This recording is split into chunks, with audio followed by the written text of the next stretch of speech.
Hi everyone, and welcome into the webinar today. This is Emily Cohen at Faith Trust Institute, and happy to welcome you to this webinar on Sex Ed Saves Lives, presented by Dr. Kate Ott.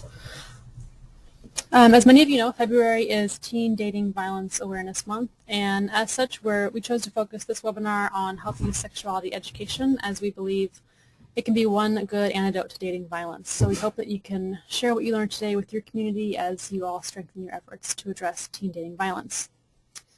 Before Dr. Ott begins the presentation, I just have a few how-tos to share with all of you today. First of all, you should now be hearing me on your computer or through your phone and seeing the title of the webinar on your screen.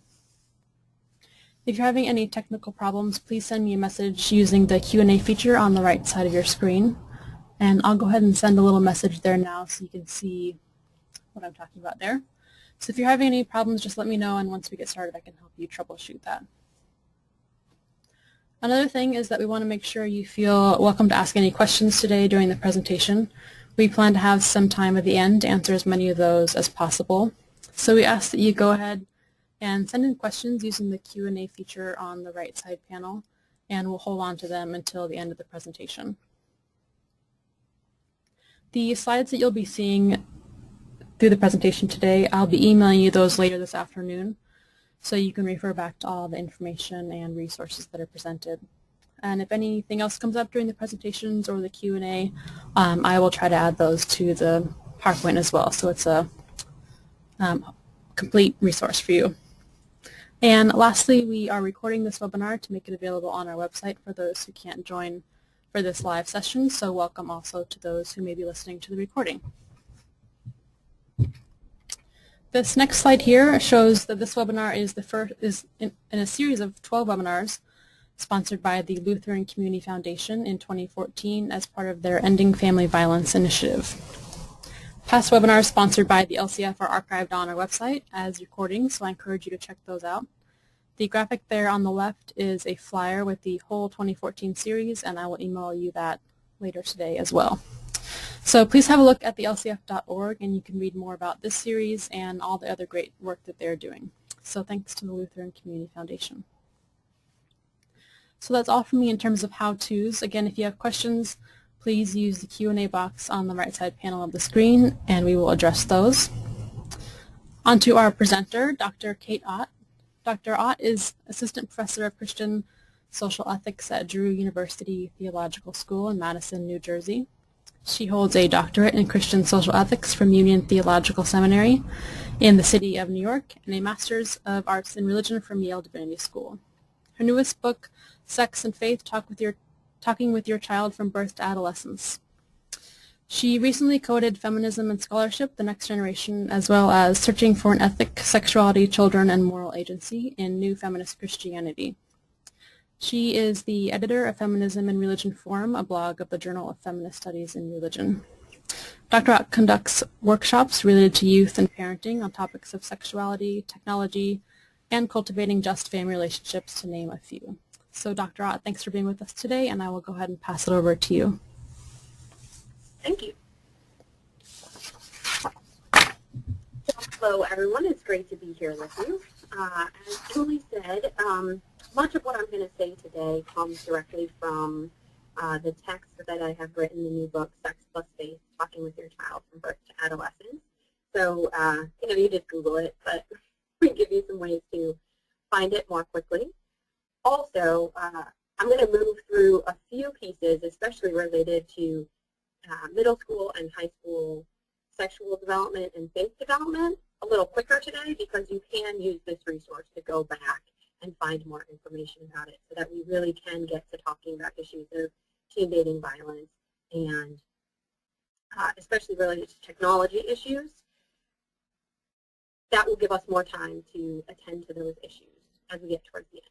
So why don't we go ahead and get started and begin by thinking about what sexuality education is. So sexuality education is about all aspects of sexuality, and oftentimes when we hear the word sexuality, we immediately think about sex behaviors, or we think about particular kinds of relationships, or we've so long been part of political and denominational fights, we immediately think of sexual orientation. In fact, sexuality is an extremely complex part of who we are.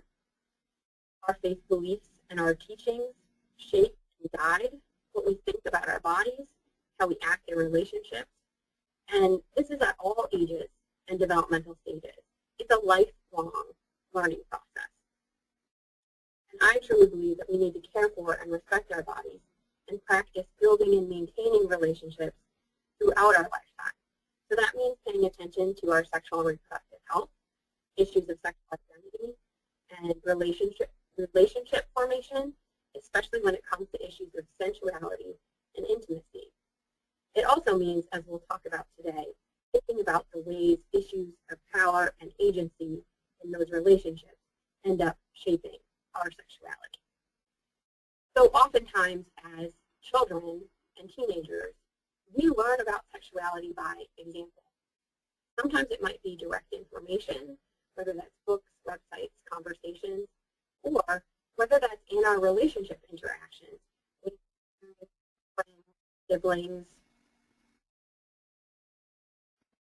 As we learn about our own sexuality in these relationships, it's a developmental process, a process toward greater self-understanding, and we hope that in avoiding harms within that growth and development, we can move toward sexual health and wholeness. But we know that oftentimes that's not true for everyone, and we have many experiences, both of violence, or also just of generally living in a culture that is not necessarily positive when it comes to sexual development and our various kinds of sexuality. So what we're going to talk about today is how to create spaces, educational moments, and think about the way we communicate those values in a positive way about sexuality education. So where to start? I think one of the most important places to start is our own history. In our religious traditions, how is it that we've dealt with sexuality, and in what ways would we consider those positive messages or negative messages? How can we reclaim positive things like God created us, and if God created us and named us good, then God also created our sexuality, and that's part of who we are as good creations by God. But then we also have things where we have stories that pit genders against one another, women as temptresses or as virgins, or stories of sexual violence within the scripture. Those are the parts of history that I think we still need to know, but we need to be able to talk about as examples of negative issues related to sexuality that we do not want to repeat. It also matters that we think about our own personal history as sexuality educators. We bring with us the experiences that we have had, and those experiences might be positive or negative. And knowing, just taking the time to think about what those experiences are and how we understand our own sexuality, I think really allows us to be better educators and facilitators of other people's own assessments of their sexuality. Our approach.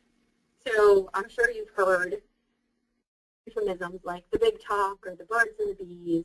Well, hopefully what I'm going to talk about today in terms of approach and content is that it's never one talk. We are educating about sexuality all the time by the ways in which we interact with one another, the kinds of messages we send in our faith communities, even the sort of rules we have about the educational settings within our faith communities, that you're not allowed to touch someone unless they give you permission, that you have to respect people's body space. Those are messages about our sexuality. So that also leads us to thinking about the content. It's not just a plumbing lesson. Sexuality is not just something you learn in 5th, 6th, or 7th grade where we talk about reproduction. Sexuality is about how we interact with one another, how we feel about our own bodies, how our bodies change over time, how relationships change over time. That means that it's a constant, ongoing conversation. So it's really important to have some preparation as we talk about sexuality education and we start these kinds of initiatives in our own faith communities. I would say start with what you're already doing. Think about ways in which you already promote healthy relationships, being good friends, making sure that there's a variety of families that are represented in your faith community, or a variety of leadership around gender issues. Just noticing those things and explicitly teaching about them is a way to start sexuality education. This is a place where I'll move a little fast as well, but there's plenty of examples in the book about ways to start talking about sexuality and doing sexuality education in faith communities, starting with our very youngest kids all the way through our teenagers. And I would say we need to start doing this because it's an obligation, and that obligation actually comes from our kids. Time and again, when kids are asked what they want to know about sexuality, they say they want to hear from their parents. They want to hear from their teachers. They want to hear from their faith leaders. They actually care what we think about sexuality. They're also trying to sort through a lot of information given to them by our culture. And so it's a really helpful, it's more than helpful. It's an obligation. They want to hear from us, and they deserve to hear from us.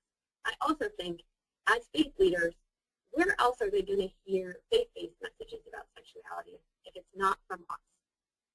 So let's think about what some of those messages might be. Right now I'm going to turn to speaking specifically about tweens or middle schoolers.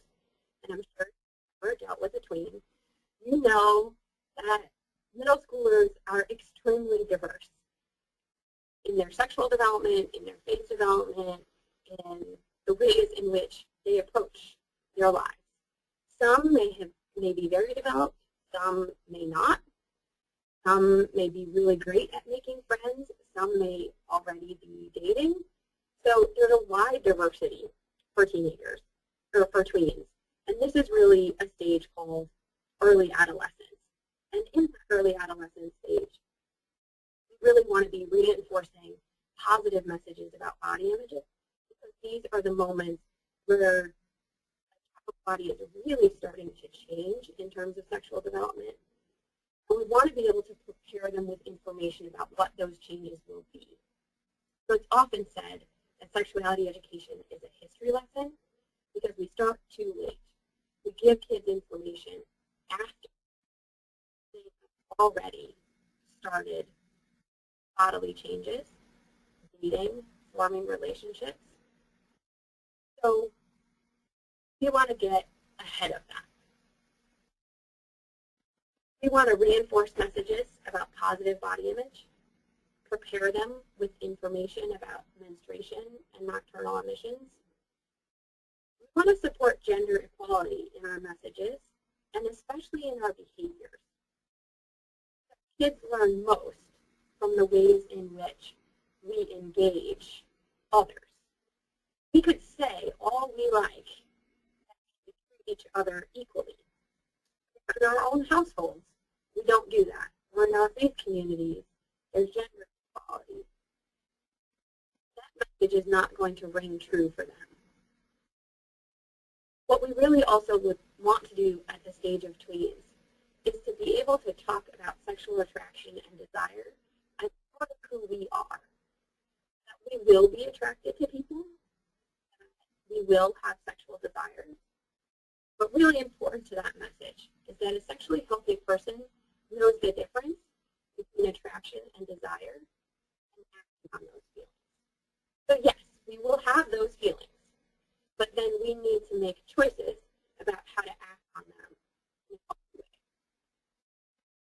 This is part of the discussion about safety and care, which needs to include being knowledgeable about safer sex practices. And I will say this at the end, but I think I need to say it a number of times. Giving kids information about sexuality, about safer sex practices, about sexual reproductive health does not lead them to engage in sexual behavior. It actually helps them to wait longer, and it helps them that when they do decide to engage in those behaviors, they actually use safer sex practices at a much higher rate than kids who have not gotten that information. So as we think about faith development for tweens,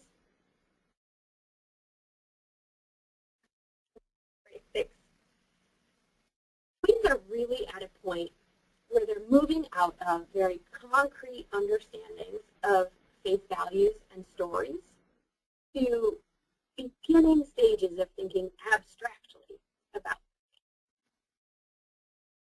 So it helps if we talk about faith values in very clear and concrete ways. So if I were to say sexual relationships require that we be honest with one another, that our Christian faith calls us, in my tradition, to honesty in relationships. I need to be able to concretely give examples of what being honest looks like. Not telling a lie is a good definition of it. But what about when you're a little worried about giving away a secret, that someone likes someone else? Putting these into real case studies and examples for tweens to work through in their everyday life helps them understand how you can take a faith value and make it concrete in the ways you engage other people. We can do that by showing them how faith values have changed over time. So you might start with scripture and show a current day example and how we might perhaps deal with the scenario differently now than we did back then. And the tweens, so what values did they make the decision on in the scripture versus the values we would make a decision on related to sexuality and dating today? That's one way to make it concrete. I think it's important to include issues of gender or sexual orientation in our bodies related to those faith values. A key component that we know about faith development for tweens is also promoting participation in service projects and finding adult mentors in the faith community. That allows them to live into relationships where they can start to test out their values with people they haven't met before, where they have to show commitment to certain values in a wider public. This reinforces their faith values and hopefully makes it easier for them to live into those values at home or in their dating relationships. Finding additional adult mentors also helps them broaden their circle of askable adults, people they can go to both talk about their faith, but also talk about various kinds of relationships. And those relationships will give them the opportunity to work through issues in a way that we'll see really helps them in their teenage years. So in terms of balancing relationships, in my book, I always come back to saying the love commandment is most important. I think it's something that we as adults can grab onto, but it's definitely something that tweens can understand.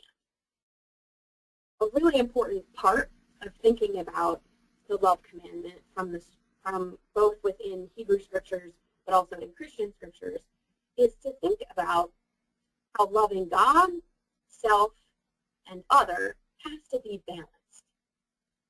It's an important part of healthy relationships. Oftentimes, tweens, and especially teens, get very egocentric.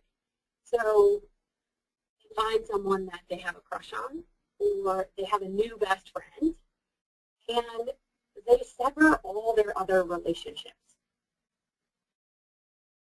What we're hoping to do is either use those as examples to pull them back into a wider circle of friends, of family, or to prevent them from doing that in the first place, so that they can both maintain multiple friends and family and not end up having to sacrifice one for the other.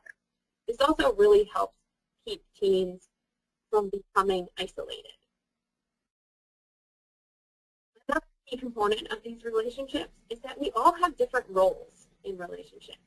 And I find that many times as a parent, we wait so long for our kids to finally maybe like the same music that we like, or be able to talk about the same issues that we care about, that sometimes we forget that we're the parent and they're the kid.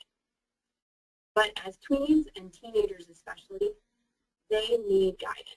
They need someone who is in that adult role. So parents are parents and kids are kids. Don't confuse those roles.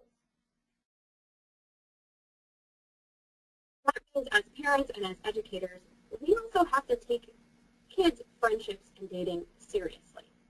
I would say as tweens, we want to discourage long-term dating, especially because it can often lead to tweens dating folks who are older than them, which can increase the potential for inequality in relationships. It also can lead to early engagement in sexual behaviors. But if we take those friendships and that dating seriously to begin with, I think it demonstrates to tweens that we care how their relationships are, that we're someone that they can come to really talk about these new relationships and the way that they're exploring. It also requires that we create supportive opportunities for greater independence. Tweens, as the name suggests, are kind of stuck. They're not little kids anymore, and they're not yet teenagers. So we want to give them aspects of becoming more independent, staying at home alone once in a while, getting out with their friends, maybe being able to have a couple of different kinds of accounts, technology-wise. So maybe this is the point at which they're allowed to have an email, or they're allowed, I want to say clearly that I think many social media say 13 is their age cutoff for a reason. It's legally binding, but also I think really important. So when I'm talking about 11, 12, and 13-year-olds, I'm really talking about social media that you can control. So something like email.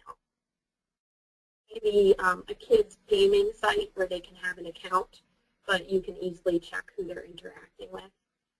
Those kinds of things. Maybe even cell phones. Cell phones are definitely used for safety reasons, but at this tween age, I would really suggest that cell phones are about texting with askable adults, maybe a small group of friends with whom the other parents you've spoken, so you know their values around technology, but not an open internet connection. I also think it's really an opportunity where kids are starting to watch TV shows that increasingly have real-life scenarios as part of them, and that's a great opportunity to talk about dating and relationships as teachable moments. So let's move on to teens. Teens are really at a point of middle adolescence. Now, social psychologists and psychiatrists, they've really started to divide up adolescence to early, middle, and then we don't even have the sort of adolescence down well yet. We now have emerging adults, which are sort of college age. We have young adults that I think now they're saying may even go until 36 years old, depending on your brain formation. But we're still pretty settled that middle adolescence is that high school time period. That high school time period can be both something that perhaps we look back at as having gone really quickly, but if you talk to high school students, it can also seem like an eternity. This is partly because middle adolescents are at the height of egocentrism. They're deeply involved with their friends. I often call this the I'm completely unique, just like all my friends syndrome. So if anyone watches Glee, they have mastered this sort of developmental notion that there are the cool kids, the sports kids, the debate kids, the cheerleaders, the drama kids, and Glee itself is sort of this mishmash of it, pushing against that notion that you can only have one identifiable group to be part of.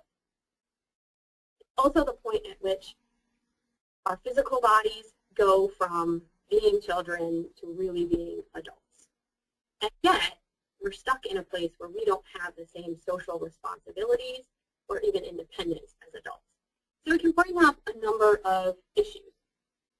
And I think most importantly, from a faith values perspective, what we want to reinforce is that the I am, that God, is actually part of who we are, that it's part of our self-identity. We have taken on those faith values as our own. So related to sexual development, this is a point at which gender identity and sexual orientation start to be, if not more aware of them, perhaps even experimenting with them, but it tends to be a point at which kids can really have their own facility of understanding what society says about gender roles and gender identity, or being able to identify their own sexual orientation, or how that might be changing over time for them. It's also a really important time to reinforce that God created our sexuality. God created us, and that sexual pleasure is part of that, but that we are in control of our behaviors. I'm not sure of all faith traditions, but definitely in the Christian faith tradition, we have a long history of thinking of sexual desire and pleasure as negative and as being a slippery slope. It's really important that in our messages, we talk about sexual pleasure as something that's good, but also something that's within our own control. We can stop at any time. Really, this is sort of that moment of saying, hey, consent is sexy, right? Really knowing about someone else, or about knowing what they want and desire. Honoring that makes for a much better relationship. That probably includes exploring sexual behaviors. It's typical in this age group. Some kids might not. But what I hope to have teenagers do is think about how their exploring of sexual behaviors reflects their relationship values. So in what kind of relationship would say they kiss someone versus having oral sex? What's required of a relationship in order to engage in those very different levels of sexual behavior? And how is it that we know about, and if needed, can access safer sex practices? So this is the point at which we not only need to know what contraception is, or sexually transmitted infection prevention, or HIV/AIDS prevention, but we actually have to have access to those methods. And I would argue that kids who choose to access those methods are far and away more responsible than kids who feel they can't even ask about them and perhaps engage in sexual behaviors without them. Because they're not only putting themselves at risk, but they're also putting their partner at risk. So making them available, again, does not increase the use of them. It just ensures that if a kid's already going to engage in that behavior, perhaps it'll be safer. So let's think about relationships and the kind of ways in which we might help kids identify healthy and unhealthy components of those relationships. I think it requires that we intentionally create time for our own relationships with teenagers. This might be the point at which they don't want to spend any time with us. So it can be difficult to really say, no, we're going to spend some time together. We're going to find opportunities to be together and to model the kinds of relationships and the kind of communication that we're hoping teens learn to have in their own relationships. Also a time to reinforce that decisions have consequences. Grown-ups, hopefully, have learned to weigh and act on the potential consequences and take responsibility for their behavior. This is another way to say parents are still parents. It doesn't mean that when a kid or a teenager engages in a behavior, let's say, for example, drinking alcohol, that they think they've destroyed the rest of their life because they never listened to anything we said. No. I think what I'm trying to say here is that we demonstrate that with each action or decision someone makes, that there will be consequences for it. Consequences should be fitting to whatever the rule is that's been broken. But if we create relationships where teens don't have to abide by the consequences, either natural consequences or the consequences that we have set up for them in our parenting relationship, or perhaps, for example, even in youth group, when you said, you can't do this anymore, and the kid does it anyway, we have to follow through on those consequences. Otherwise, we're setting up relationships where kids think, and teens especially, think that they can just go ahead and do what they please and not have to be responsible for the fallout of it. This includes practicing positive limit setting. Positive limit setting will be determined by the age of the teenager, the length of the relationship, but also the knowledge of each other. So for example, this might be an example where a teen might say, you know, as a 13-year-old, kissing in a relationship is okay with me, but nothing more than that.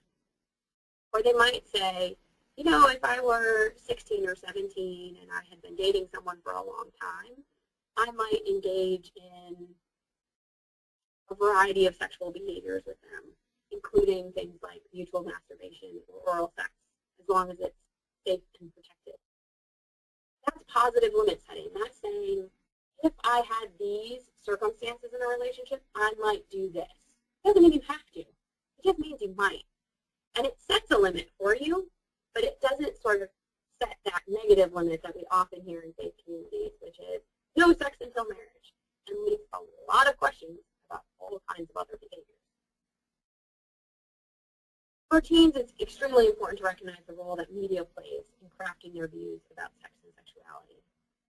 It's something that I think definitely connects to issues of dating violence.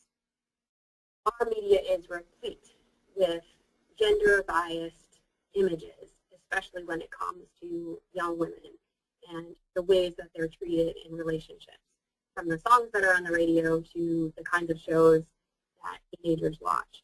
So we need to teach teens to be critically engaged with their media. I don't think we need to hide them from it, but to be critically engaged with it and to recognize that that's media, it's not reality.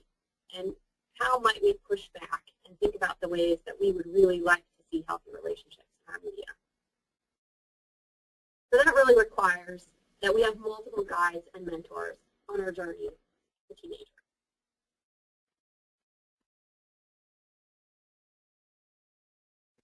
Parents are still needed, if not always appreciated.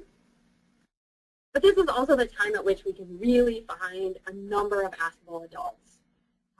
It's the point at which you'll see a couple of bullet points down why we have faith rituals and traditions. We have things like confirmation and bar and bat mitzvahs, where we bring other adults into our children's lives to help them think through their values and their faith traditions and the relationships that they've created. It's also a time where parents, youth educators, other askable adults in a teen's life can really start to talk about future planning. What do you think marriage looks like? How much work will that take? What are you thinking about in terms of college? What are your future life goals? In a much more concrete way than you could do when they were tweens. As part of that, we can also talk about intimacy and long-term relationships, the kind of effort and work that those take. Now, teens are learning this through observation, and I'm not saying that we all have the fabulous model relationship, but even in our own failings, if we communicate about those with our teens, we can help them be more critically engaged in what they're looking for in a relationship. It may also be the time at which they become part of romantic relationships and friendships, or even long-term relationships. And as much as they might not want you to be friends with their friends or know the person they're dating, again, you're the parent, or you're the Christian educator, you're a positive adult in their life, and being a positive adult means knowing what's going on with them. It also means setting parameters, especially around technology. I'm going to talk a little bit more specifically about that in 2 slides, but let me say, oftentimes when I talk with parents about technology and teenagers, they feel like, one, they don't know the technologies that teens are using, and they don't have time to learn them all. That's definitely fair. But it's also a moment where you could ask a teen to help you figure it out, or to show you what it looks like, so that you have a better sense of how they might use that technology more wisely. This is also a point at which we really do want them to start having some independence. That independence might also mean that you use that wider circle of adults and mentors and guides in order to help them. So I know teens are moving away from Facebook, but let's say teens have an Instagram account or are using Snapchat. You might want to say that's fine, great. I know that's how you and your friends communicate, but Aunt so-and-so or your older cousin, whoever, good, positive adults also need to be part of your account so that they can check in and know what you're doing and help mentor you in how to use those technologies. So again, I'll say more about that in a bit. But let's turn specifically to thinking about dating violence.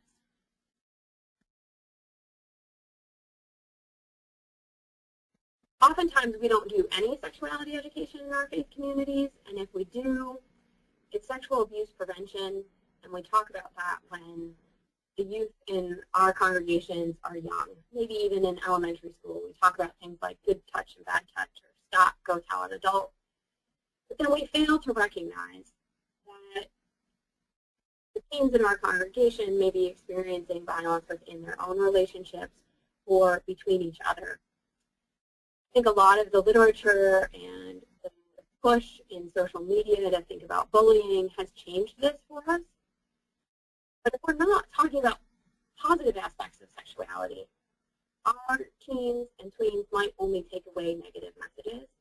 So I really want to reinforce that we start with positive messages about dating, about our own sexuality, about honoring our bodies and honoring others' bodies.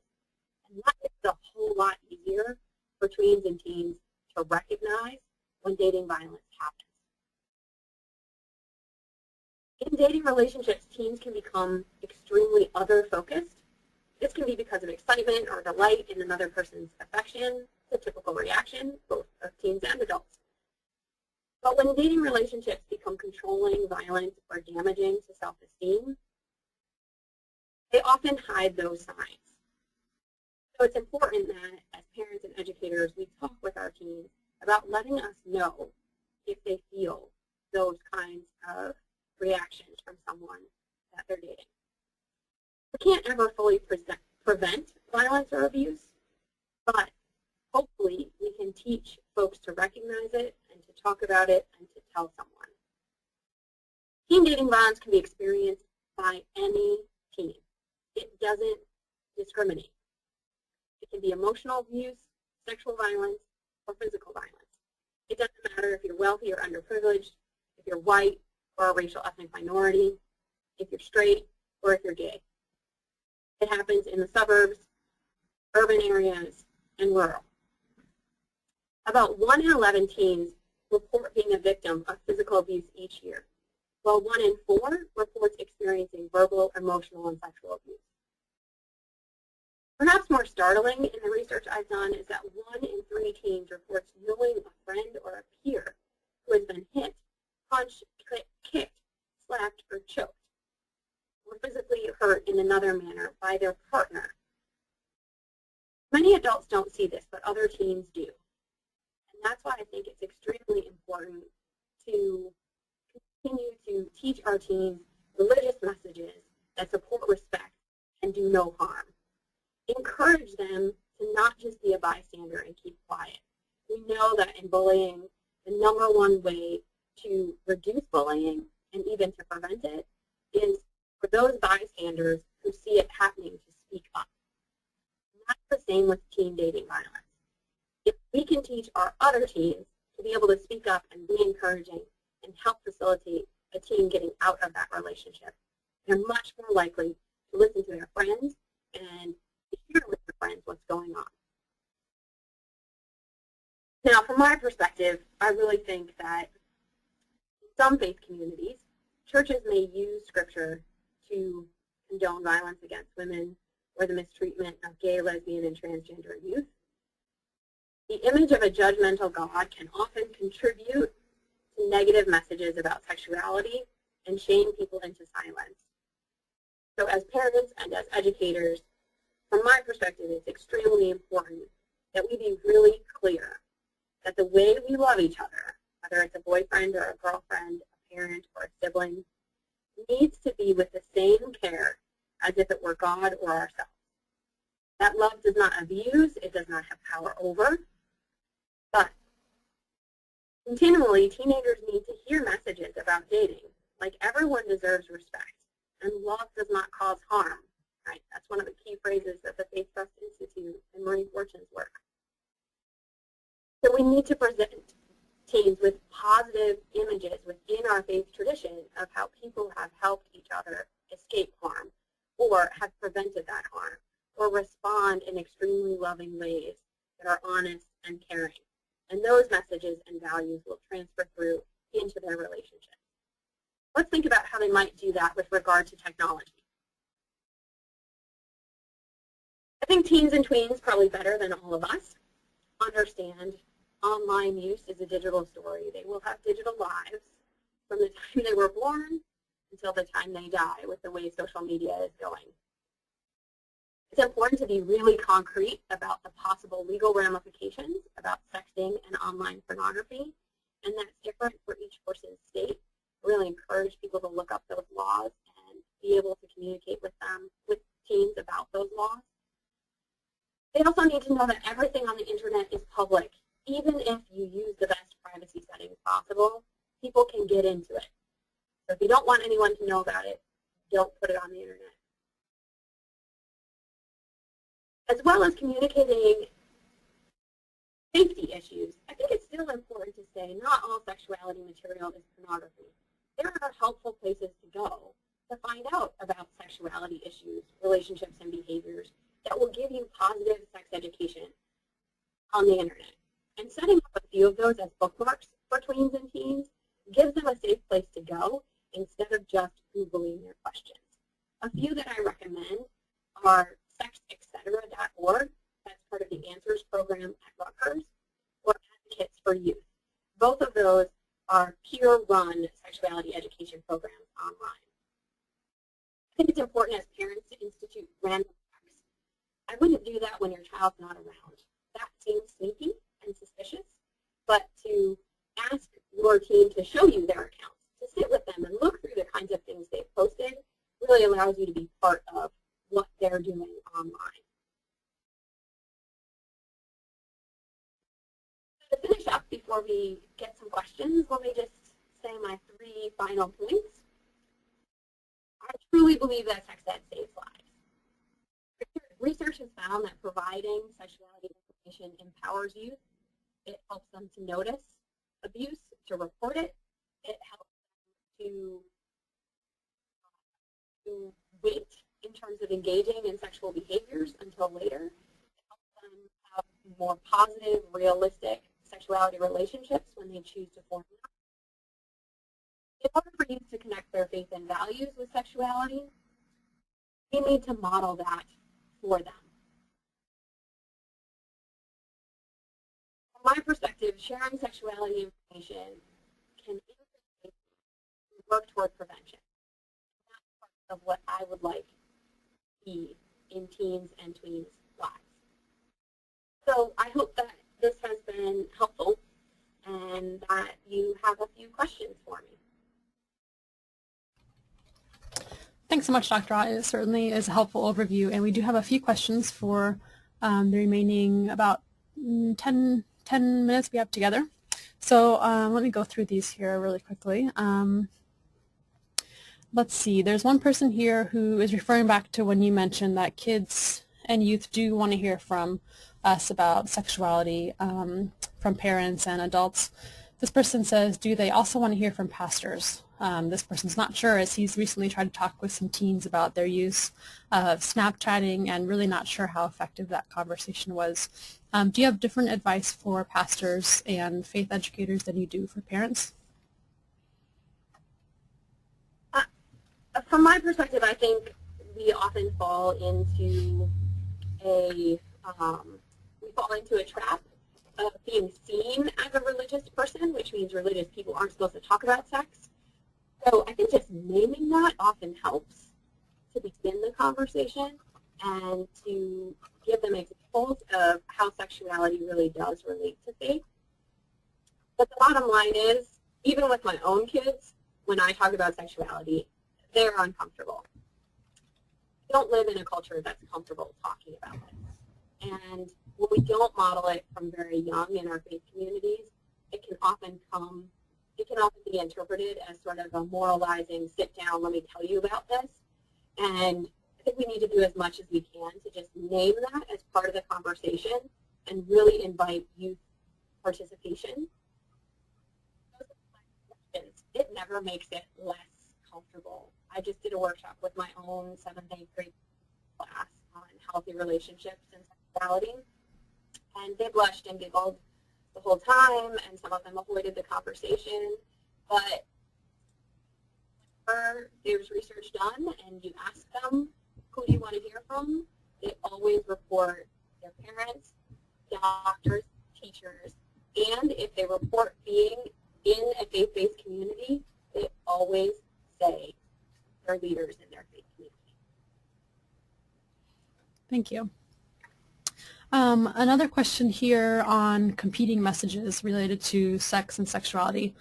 This person's asking, how do you deal with competing messages on these issues, say a strict abstinence-only education at school or at home, and then a more holistic view at home or school, or vice versa?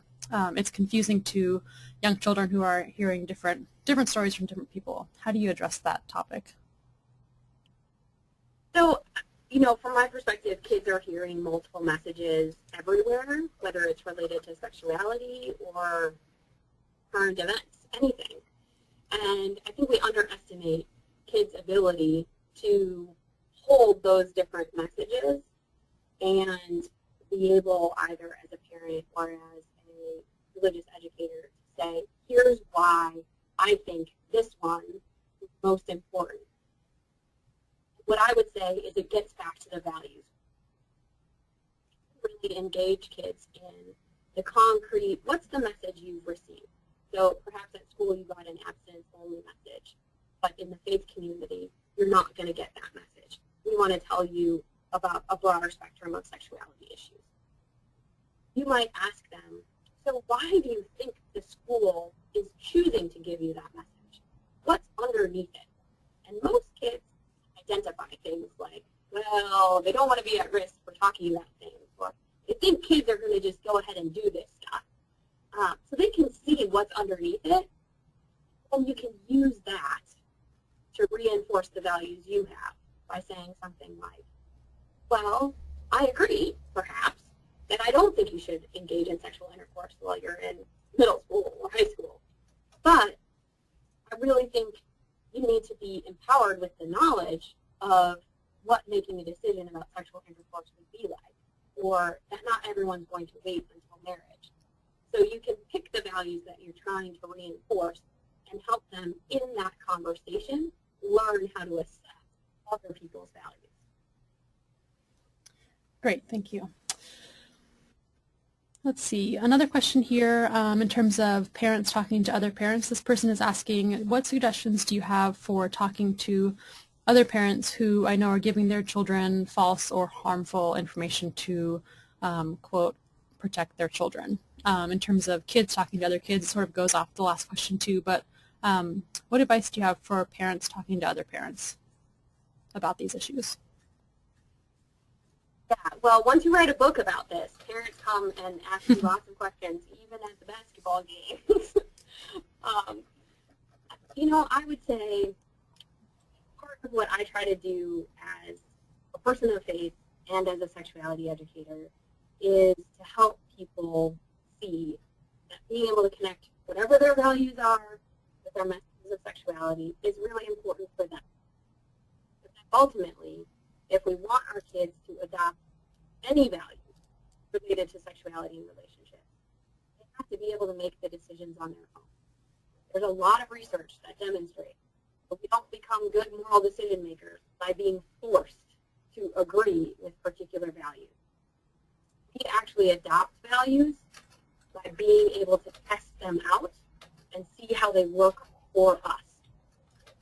So oftentimes when I have a parent who says, I think it's going to be harmful if I tell my child anything about this, it is actually helpful to present them with the research and the data that says, you know what, in fact, you're going to keep your kids safer if you give them this information now. But I think it's also helpful to say, look, if we want our kids to eventually share the same sort of faith values that we have, we need to let them question those faith values along the way, and our own modeling of them will hopefully reinforce it. But if they don't get to question, they probably will never adopt those faith values as truly their own. So that tends to help in the conversations I have. I also have very concrete conversations with other parents, for example, around texting. I have a middle schooler, and she has a telephone, and she can text. She is not allowed to text people who we don't know, and she needs to okay giving her phone number out to other friends before she does it. I often either via email or just via a phone call the other parent and say, hey, just want to let you know my daughter has your daughter or son's cell phone number. These are our rules around texting.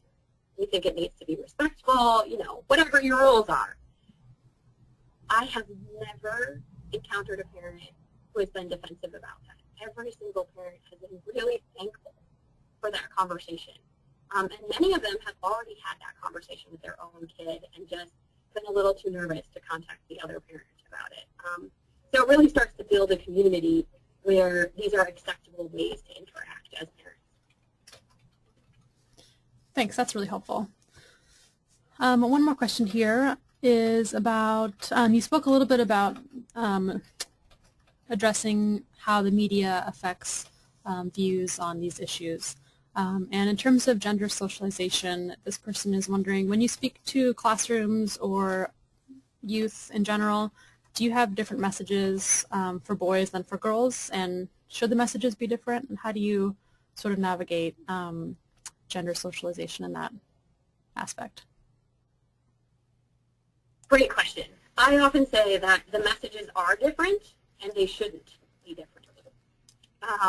So I start with the fact that, especially around healthy relationships, or what somebody wants or needs in a relationship is already gendered by the culture that we live in, and that is not helpful to getting at core values of relationship around mutual pleasure, respect, honesty, commitment, those types of things.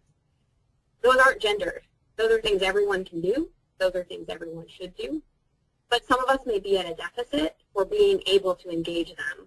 You know, if you're a boy who's always been told never to share his feelings, it's going to be hard to learn how to share your feelings. If you've been a girl who's been taught that you just really have to be there to serve men, it's going to be hard to think about yourself as deserving equality in a relationship.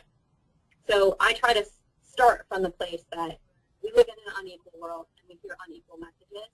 What is it we can do to get to a place of gender equity?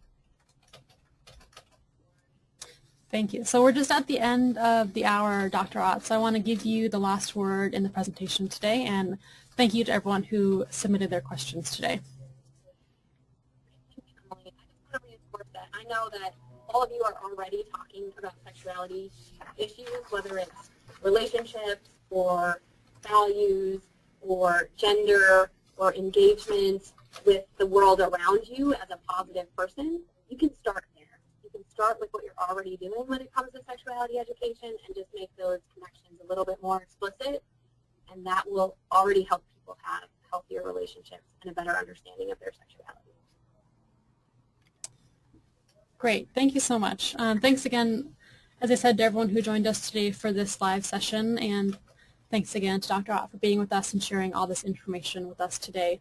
I'll be sending you all these slides later this afternoon so you can have a link to Dr. Ott's book and all the information that she presented today.